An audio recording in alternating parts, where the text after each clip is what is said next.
Thermodynamics. All right, let's start. Thermodynamics is the science of the flow of heat. Thermo is heat, and dynamics is the motion of heat.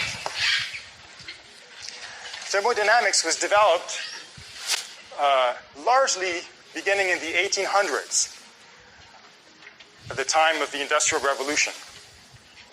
It's the taming of steel, the beginning of generating power by burning fossil fuels, the beginning of the problems with CO2 and global warming. In fact, it's interesting to note that the first calculation on the impact of CO2 on climate was done in the late 1800s by Arrhenius.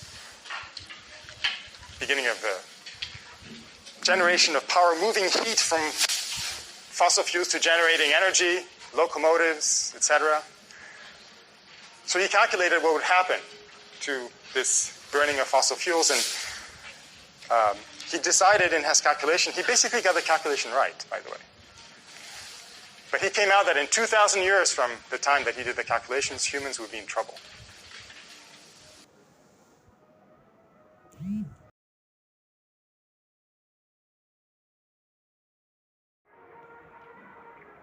Absolutely.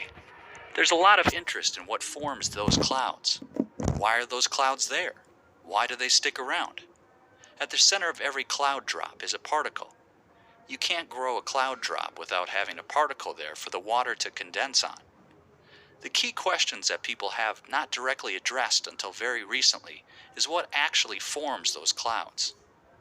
And so the ones that you're looking at over the ocean, it turns out sea salt is a very effective nucleator for forming clouds. So there's a really good chance that those are loaded with sea salt. But as you go inland, you start to have pollution come from all different kinds of sources. And so different sources form clouds more effectively than others. And we're trying to unravel which sources are actually contributing to the clouds.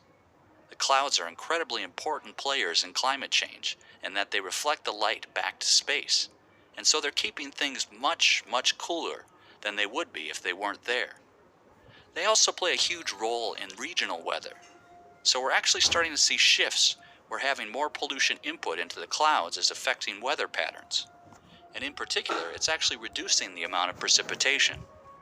So we're starting to see drought in areas with super high levels.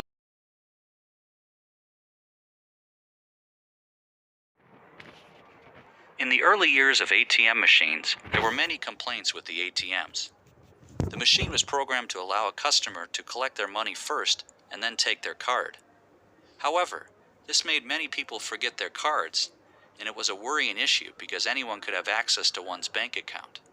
Now, in the UK, the ATM machines have been reprogrammed so that customers will take their card first and then collect their money. As a result, it will be less likely for them to forget the money, since that was the main reason for them to use an ATM. Although, people sometimes still forget to take their money. It is more catastrophic to lose your card because it can access your bank account.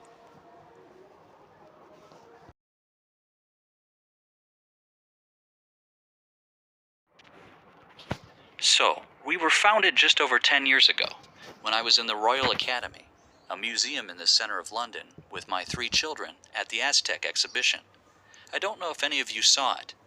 I had an older child and 2 younger children, twins, strapped in a pushchair, and one of the children, 3 years old, shouted, and I've never denied he shouted. He shouted, "Monster, monster," at this statue, which looked just like a monster, had snakes for hair, a big beak for a nose. And I thought, this is fantastic. I've got a 3-year-old that's appreciating art. How good can it get? So I bent down and I said, "Yes, it looks just like a monster." And at that moment, a room warden came over, a gallery assistant came over, and said we were being too noisy, and threw us out to the wrong family. I was, at the time, a journalist with the Guardian newspaper, and 2 days later wrote a big piece in the Guardian about being thrown out of the Royal Academy. What was really interesting was, by the end of that day, we had at the paper over 500 emails from other families saying, "Museums aren't working for us. Let's try to make it work." So that's what we did. In The Guardian, we set up a campaign. We called it the Kids in Museums campaign, but it didn't really exist. It was just a few pages. We ran loads of stories on it. I began touring the country talking about how to make your museum family friendly.